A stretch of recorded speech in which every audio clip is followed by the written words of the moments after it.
नमस्कार साथियों, अगर आप बीटीएससी वर्क इंस्पेक्टर की तैयारी कर रहे हो या पंप ऑपरेटर की, ये वीडियो आपके लिए। आज मैं आपको फिटर का फर्स्ट मॉड्यूल जो है 11th वेरियर इंट्रो में बतलाने वाला। तो वीडियो में शुरू से लेकर अंत तक बने रहेगा। तो चलेगा, इस वीडियो को स्टार्ट करते हैं। आपका पहला क्वेश्चन क्या लिखा हुआ है? उस तुलनित्र का नाम बताइए जो प्रकाश किरणें के परावर्तन के सिद्धांत पर उपयोग करता है। उस तुलनित्र का नाम बताइए जो प्रकाश किरणें के परावर्तन के सिद्धांत पर काम करता है। ये ऑप्टिकल तुलनित्र। देखो ऑप्टिकल कैसे होगा? उस तुलनित्र का नाम बताइए जो प्रकाश के परावर्तन को सिद्धांत को जो है उपयोग करता है। ऑप्टिकल देखो, प्रकाश जो है, प्रकाश ऑफ ऑन होता है। प्रकाश जो है वो लाइटिंग है तो क्या होता है? ऑफ और ऑन होता है। तो ऑप्टिकल तुलनित्र डी एकदम राइट आंसर होगा। अगला क्वेश्चन की बात करते हैं। दूसरा नंबर क्वेश्चन क्या करा दोस्तों? किसी स्थिति में अस्थायी फास्टनरों को हो या दो से अधिक घटकों को एक साथ जोड़ने के लिए प्राथमिकता दी जाती है। वह है दोस्तों बोल्ट और नट द्वारा इंजन के पुर्जे का संयोजन। बोल्ट और नट के द्वारा इंजन के पुर्जों का संयोजन। क्या लिखा हुआ है? किसी स्थिति में अस्थायी फास्टनरों देखो, फास्ट बॉलिंग करता है वो करता है बोल्ट करता है। जो फास्टनर लिखा है तो बोल्ट फास्ट बॉलिंग करेगा तो बोल्ट हो जाएगा। तो इसका राइट आंसर सी होगा। अगला क्वेश्चन की बात करते हैं। तीसरा नंबर क्वेश्चन क्या करा दोस्तों? डिजिटल डायल इंडिकेट के सामान्य डायल इंडिकेट से बेहतर होने पर पीछे का जो है कारण क्या है? तो ये है डेटा को रिकॉर्ड और ट्रांसफार्मर कर सकता है। क्या लिखा हुआ है? डिजिटल डायल इंडिकेटर के सामान्य डायल इंडिकेटर में बेहतर जो है होने का पीछा क्यों होता है? डेटा को रिकॉर्ड और ट्रांसफार्मर करते हैं। इंडिकेट लिखा है तो डायल करता है तो क्या होता है? वो जो है डेटा को रिकॉर्ड कर लेता है। डायल मतलब कॉल डायल की क्या हो रहा है? रिकॉर्ड कर ले रहा है। तो सी एकदम राइट आंसर होगा। अगला क्वेश्चन की बात करते हैं। चौथा नंबर क्वेश्चन क्या कर रहा है दोस्तों? किस प्रकार के फास्टनरों से दो या दो से अधिक घटकों को आसानी से जोड़ा जा सकता है बिना नुकसान पहुंचाए या हटाया जा सकता है? ये अस्थायी फास्टनर अस्थाई नहीं है, वो अस्थाई है। तो क्या वो हटा देगा? किसी भी दो या दो से अधिक घटकों को आसानी से जोड़ा जा सकता है तो बिना नुकसान पहुंचाए हटाया जा सकता है। तो वो अस्थाई फास्टनर बिना नुकसान के भी उसको हटाया जाता है क्योंकि वो अस्थाई है। तो वो अस्थाई है, बिना नुकसान वो अस्थाई है। तो बी एकदम राइट आंसर होगा। अगला क्वेश्चन की बात करते हैं। 5वां नंबर क्वेश्चन क्या करा दोस्तों? प्लेटों और स्टील अनुभागों को मजबूत से पकड़ने के लिए उपयोग किए जाने वाला अर्धस्थायी फास्टनर का नाम क्या? ये है दोस्तों रीवेट। देखो, प्लेट में बोलता है ना, रीवेट मतलब दोबारा दो। तो प्लेटों में स्टील अनुभागों को मजबूती से पकड़ने और उपयोग करने के लिए जो अर्ध होता है वह है फास्टनर होता है, वह है रीवेट बोलता है ना, वेट करो तुमको जो मजबूती से खाना खिलाएंगे और फिर से पकड़ पाएंगे। तो रीवेट डी एकदम राइट आंसर होगा। अगला क्वेश्चन, 6वां नंबर क्वेश्चन क्या करा दोस्तों? किस प्रकार के फास्टनरों के घटकों या संरचनाओं को क्षति के बिना अलग नहीं किया जा सकता है?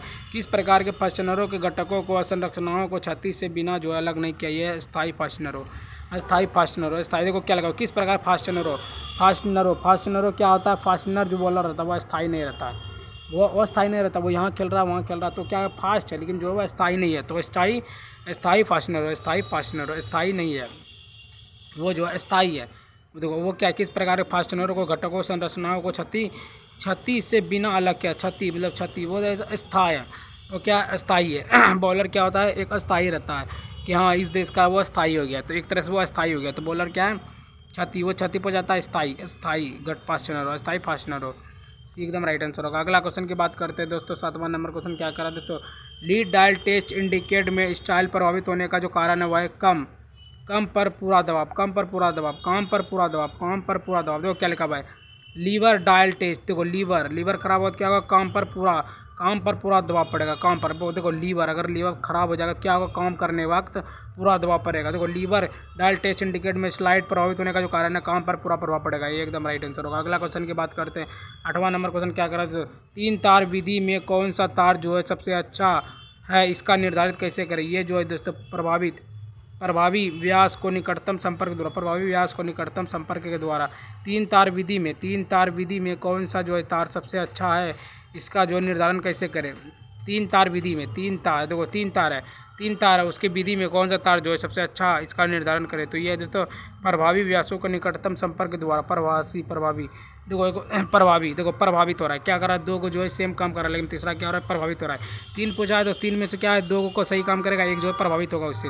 तो तीन तार है तो एक प्रभावित व्यासों की संख्या एक राइट आंसर होगा। अगला क्वेश्चन की बात करते हैं। 9वां नंबर क्वेश्चन क्या कर रहा है दोस्तों कौन सा उपकरण जो है प्लंजर या शैलियों की छोटी गति के आपदन को गोलाकार पैमाने पर जो है सूचक की घूर्णन गति में परिवर्तित करता है। ये दोस्तों डायल टेस्ट इंडिकेटर देखो क्या लगा हुआ है, कौन सा उपकरण देखो एक तरह से मानो डायल जो रहता है जिससे हम डायल करते हो क्या एक उपकरण है ना, मोबाइल जैसे डायल बोलता है, मोबाइल एक उपकरण है। तो डायल्ड कौन सा उपकरण जो प्लंजर, कौन सा उपकरण जो है प्लंजर या शैलियों की छोटी गति क्या आवर्धन को गोलाकार पैमाने पर सूचक की घूर्णन मतलब घूर्णी गति में परिवर्तित करती है। Dial test indicator, dial test मतलब जो है उपकरण क्या है, तो डायल टेस्ट। सहेलियों मतलब सहेलियों से क्या पड़ता है, डायल करके बात कर, सहेलियों बोलता है ना कि चलो उस सहेली को कॉल कर, तो डायल करना पड़ता है, तो डायल टेस्ट इंडिकेट, तो ये एकदम राइट आंसर होगा।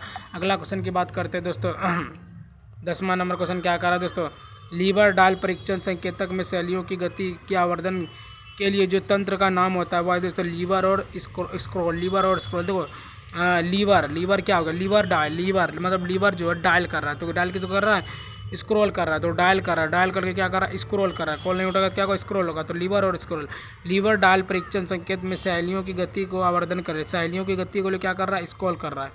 सहेली लोग क्या कर रहा है, ज़्यादा रील जो है स्क्रॉल करता है, ग्रुप में बैठेगा तो सहेलियाँ लोग क्या करेगा, स्क्रॉल करेगा।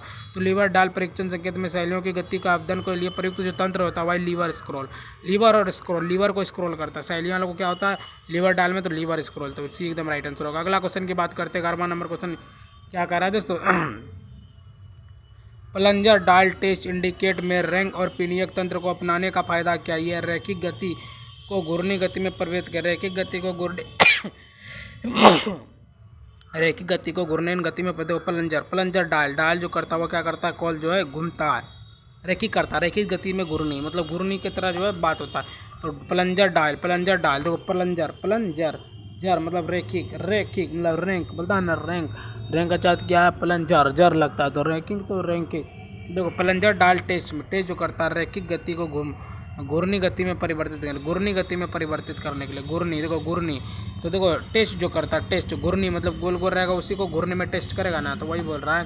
प्लंजर में डायल टेस्ट इंडिकेट में रैंक और पिनियक के तंत्र का जो अपनाने का फायदा होता है वह रैंक एक दो तंत्र, मान लो अपनाने का जो फायदा है वो क्या, रैंक अच्छा रहेगा तो उसको अपनाएगा, और घूर्णन मतलब जो टेस्ट करेगा वो गोल रहेगा तो वो टेस्ट करेगा, एकदम राइट आंसर होगा। अगला क्वेश्चन की बात करते हैं 12वां नंबर क्वेश्चन क्या करा दोस्तों, डायल टेस्ट इंडिकेट में रिंग ब्रेजल द्वारा स्क्रेल को घुमाए जाने का जो कारण है वह शून्य सेटिंग आसान। देखो डायल टेस्ट इंडिकेट में रिंग बेजल द्वारा स्क्रेल को घुमाए जाने का जो कारण है शून्य सेटिंग आसान। देखो शून्य सेटिंग डायल जो करता है, डायल करता है तो क्या होता है, शून्य पे रहता है, पहले जो शून्य पे रहता है, आवाज कुछ रिकॉर्ड नहीं होता। तो डायल टेस्ट करता है तो शून्य सेटिंग आसान है, ऐसे बोलता है ना। डायल टेस्ट इंडिकेट में रिंग बेजल द्वारा स्केल के घुमाए जाने का जो कारण है वह है शून्य सेटिंग आसान। मतलब जो समझ लो डायल टेस्ट करा मतलब डायल करके टेस्ट करा, तो क्या कर रहा है, शून्य कर रहा है कि हाँ अपने आप को ही कॉल कर रहा है। तो डायल टेस्ट इंडिकेट में रिंग बेजल द्वारा स्केल को घुमाए जाने का जो कारण है शून्य सेटिंग आसान, सी एकदम राइट आंसर होगा।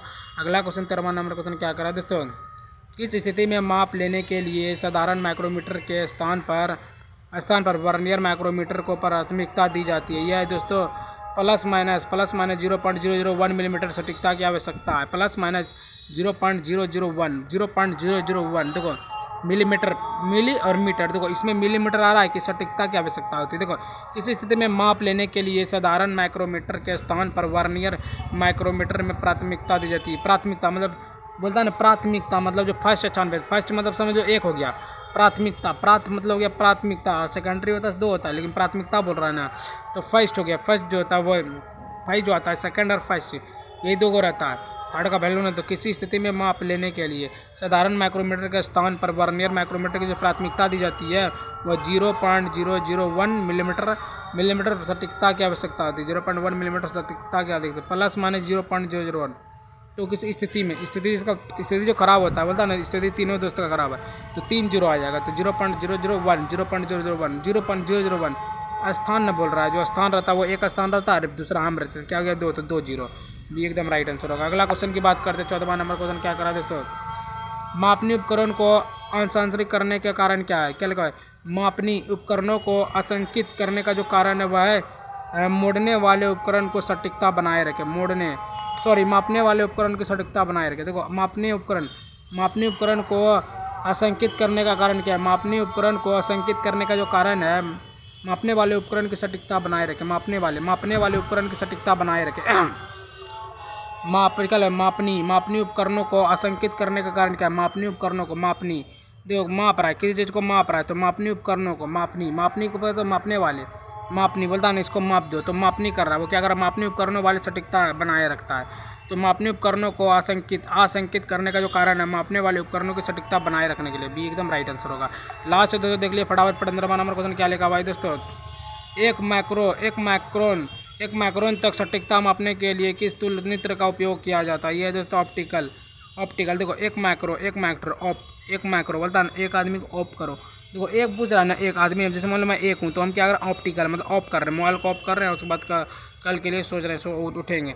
तो माइक्रो का एक माइक्रोमीटर सटीकता मापने के लिए किस तुलनित्र का उपयोग किया जाता है? तो ऑप्टिकल तुलनित्र डी एकदम राइट आंसर होगा। तो गाइस आज मैंने आपको टोटल 15 बहुत ही महत्वपूर्ण प्रश्न बतला, जो सभी प्रश्न बीटीएस वर्क इंस्पेक्टर कंप्यूटर में पूछे जाने वाले बहुत ही महत्वपूर्ण प्रश्न थे। अगर गाइस आप लोगों को वीडियो थोड़ा सा अच्छा लगा हो तो वीडियो को लाइक सब्सक्राइब शेयर पर कमेंट जरूर करना। ठीक है गाइस, मिलते हैं किसी और नए वीडियो के साथ, तब तक के लिए बाय बाय, जय हिंद जय भारत।